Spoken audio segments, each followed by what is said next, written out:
رب اشرح لي صدري ويسر لي أمري واحلل عقدة من لساني يفقهوا قولي اللهم فقهنا في القرآن رب زدني علما رب زدني علما۔ السلام علیکم ورحمۃ اللہ وبرکاتہ۔ ہمارا آج کا لیسن سورۃ بقرہ آیت نمبر 151 سے 155 تک۔ تو آگے دیکھتے ہیں۔ بسم اللہ الرحمن الرحیم۔ کما جیسے ارسلنا ہم نے بھیجا، فیکم تم میں، رسولاً رسول، منکم تم ہی میں سے، یتلو پڑھتا تھا، علیکم تم پر، آیاتنا ہماری آیات، ویزکیکم اور تزکیہ کرتا تھا، ویعلمکم اور تمہیں سکھاتا تھا، کتاب والحکمت اور حکمت، ویعلمکم اور تم کو سکھلاتا تھا، ما جو لم نہیں تکونو تم تھے، تعلمون جانتے، جس طرح تمہیں اس چیز سے فلاح نصیب ہوئی کہ میں نے تمہارے درمیان خود تم میں سے ایک رسول بھیجا جو تمہیں میری آیات سناتا ہے، تمہاری زندگیوں کو سنوارتا ہے، تمہیں کتاب اور حکمت کی تعلیم دیتا ہے اور تمہیں وہ باتیں سکھاتا ہے جو تم نہ جانتے تھے۔ فاذکرونی پس تم مجھے یاد کرو، اذکرکم میں تمہیں یاد رکھوں گا، واشکروا لی اور میرا شکر ادا کرو، ولا تکفرون اور کفران نعمت نہ کرو۔ یا ایھا الذین اے لوگوں، آمنو جو ایمان لائے، نستعینوا مدد مانگو، بالصبر صبر کے ساتھ، والصلاۃ اور نماز کے ساتھ۔ اے لوگوں جو ایمان لائے، صبر اور نماز سے مدد لو، ان اللہ بے شک اللہ تعالیٰ مع الصابرین صبر کرنے والوں کے ساتھ ہے۔ تو یہاں پہ دیکھیں، اے لوگوں جو ایمان لائے ہو، تو منصب امامت پر مامور کرنے کے بعد اس امت کو اب ضروری تھا کہ ہدایات دی جائیں تاکہ وہ راہ راست سے بھٹک نہ جائے، مگر کیا اللہ تعالیٰ نے باقی ساری باتوں سے پہلے انہیں جس بات پر متنبع کیا، وہ سب سے پہلی بات یہ ہے کہ یہ کوئی پھولوں کا بستر نہیں ہے جس پر آپ اس رات لٹائے جائیں گے، یہ تو ایک عظیم الشان اور پرخطر خدمت ہے جس کا بار اٹھانے کے لیے ساتھ ہی ساتھ تم پر ہر قسم کے مصائب کی بارش ہوگی، سخت آزمائشوں میں ڈالے جاؤ گے، طرح طرح کے نقصانات اٹھانے پڑیں گے، اور پھر جب صبر کے ساتھ اور عزم کے ساتھ ان تمام مشکلات کا مقابلہ کرتے ہوئے اللہ کی راہ میں بڑھے چلے جاؤ گے تو تب تم پر عنایات کی بارش ہوگی۔ ایسا نہیں ہوگا کہ فوراً سے ہی تمہیں مخملی بستروں پر بٹھا دیا جائے، تمہارے سے کوئی آزمائش نہ ہو، تمہیں کسی بات میں آزمایا نہ جائے، کسی بھی نقصان سے تم کو گزارا نہ جائے، تو ایسا نہیں ہوگا، بلکہ تمہیں ہر قسم کے نقصان سے بھی آزمایا جائے گا، ہر قسم کی تکلیف سے بھی آزمایا جائے گا۔ تو اگر جب تم صبر کرو گے اور اللہ پر بھروسہ رکھو گے، بھروسہ کس کے ساتھ رکھنا؟ نماز کے ساتھ اور صبر کے ساتھ۔ تو جب تم صبر کرو گے، اللہ پہ بھروسہ رکھو گے، تو اس کے بعد تم پر عنایات کی بارش ہوگی۔ آیت کے آخر میں اللہ تعالیٰ نے فرمایا کہ اللہ تعالیٰ صبر کرنے والوں کے ساتھ ہے، یعنی اس بھاری خدمت کا جو بوجھ ہے اس کو اٹھانے کے لیے جس طاقت کی ضرورت ہے وہ صرف دو چیزوں سے حاصل ہوگی۔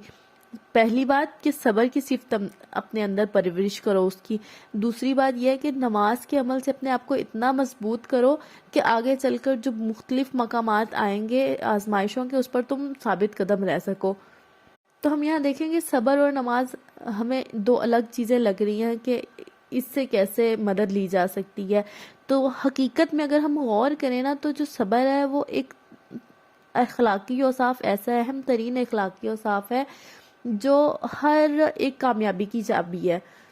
تو جس کے بغیر کوئی بھی شخص کسی بھی مقصد میں کامیاب نہیں ہو سکتا۔ اسی طرح ہم آگے چل کر جو نماز کے متعلق تفصیل دیکھیں گے، اس سے ہمیں بھی معلوم ہو جائے گا کہ کس طرح سے جو مومنین ہیں اور ان کے معاشرے کے مومنین، دوسری جماعت کے مومنین ہیں،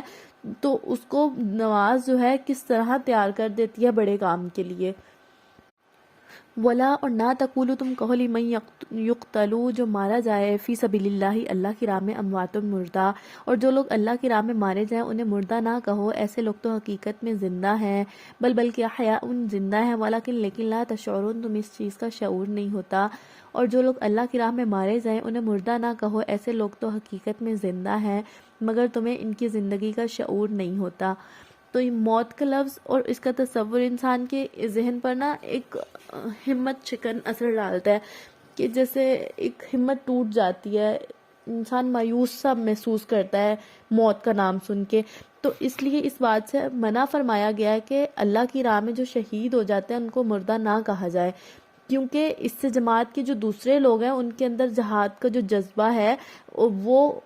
سرد پڑ جائے گا، وہ کم ہو جائے گا۔ تو اس کی بجائے ہدایت کی گئی کہ اہل ایمان اپنے ذہن میں یہ تصور جمائے رکھیں کہ جو شخص اللہ کی راہ میں جان دیتا ہے وہ حقیقت میں ایک تا حیات مطلب حیات جادمہ پا لیتا ہے.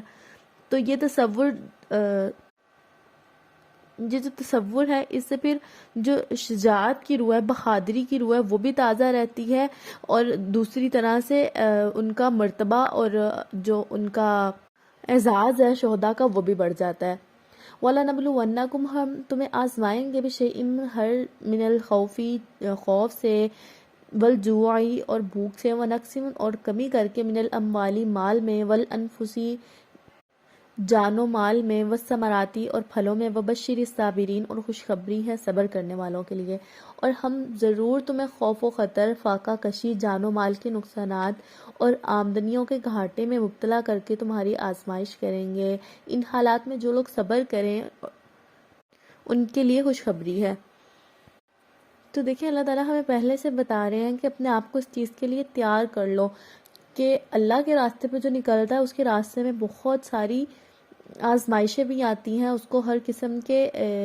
مال سے، جان سے، نقصان سے، ہر طرح کے نقصان سے اس کو آزمایا جاتا ہے. تو اگر ہم ویسے دیکھ لیں اپنی زندگی میں، جیسے اللہ تعالیٰ نے کہا سود حرام ہے، اگر ہم اللہ کے راستے پہ نکلے ہیں، حق کے راستے میں نکلے ہیں، ہم اپنے آپ کو اللہ تعالیٰ کی تعلیمات کے مطابق اپنی زندگی کو ڈھالنے کے لیے نکلے ہیں، تو ہم سود نہیں لیں گے. چاہے ہماری زندگی میں جتنا بھی مشکل وقت ہوگا تو اس کو ہم مشکل وقت کو برداشت کر لیں گے، لیکن سود نہیں لیں گے، اپنے مال کو پاک رکھیں گے. تو یہاں پر مین کیا، صبر کرے گا انسان، صبر کرے گا کہ نہیں میں سود نہیں لوں گا، اپنے آپ کو، اپنے نفس کو روکے گا. تو جب وہ صبر کرے گا اللہ کی رضا کے لیے، صرف اور صرف اللہ کی رضا کے لیے اپنے آپ کو روک لے گا، اپنے نفس کو سرکش ہونے سے بچا لے گا، تو اس وقت اللہ تعالیٰ پھر کیا کہ پچھلی آیت میں ہم نے دیکھا کہ اللہ تعالیٰ فرماتے ہیں کہ میں اس پر اپنی عنایات کی بارش کر دوں گا، کہ تھوڑا مشکل وقت جب اس پہ گزرے گا تو اس کے بعد ہی میں اس پر عنایات کی بارش کروں گا.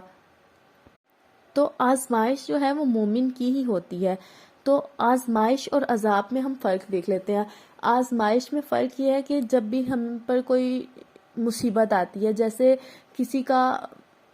گھر گر گیا یا مالی نہیں تو جانی کوئی بھی نقصان ہو جاتا ہے، تو اس مصیبت کے وقت میں جب ہم اللہ کی طرف رجوع کریں گے تو وہ آزمائش بن جائے گی، اور جب ہم کسی دوسرے کی طرف رجوع کریں گے اپنی مصیبت کو دور کرنے کے لیے، کسی اور کے سامنے جھکیں گے تو وہ ہمارے لیے عذاب بن جائے گا. تو سزا اور آزمائش میں یہ فرق ہے کہ بندہ جب اللہ کی طرف رخ کرتا ہے تو وہ آزمائش بن جاتی ہے، اور جب بندہ دوسروں کی طرف رخ کرتا ہے اپنی مدد کے لیے، کسی دوسروں کے آگے جھکتا ہے اللہ کے علاوہ، تو وہ ہمارے لیے سزا بن جاتی ہے. تو آج کا ہمارا لیسن بس یہیں تک تھا. اللہ تعالیٰ سے دعا ہے کہ اللہ تعالیٰ ہمارے ایمان کو بھی اتنا مضبوط کرے کہ ہم ہر اللہ کی آزمائش میں ثابت قدم رہ سکیں، اور ساتھ ہی دعا کرتے ہیں کہ اللہ تعالیٰ غزہ کی تمام آزمائشوں کو ختم کر دیں، دور کر دیں، ان کے اوپر سے آزمائشوں کے جو بادل ہیں ہٹا دیں، ان کی مشکلات کو دور کر دیں. وما علینا الا البلاغ المبین.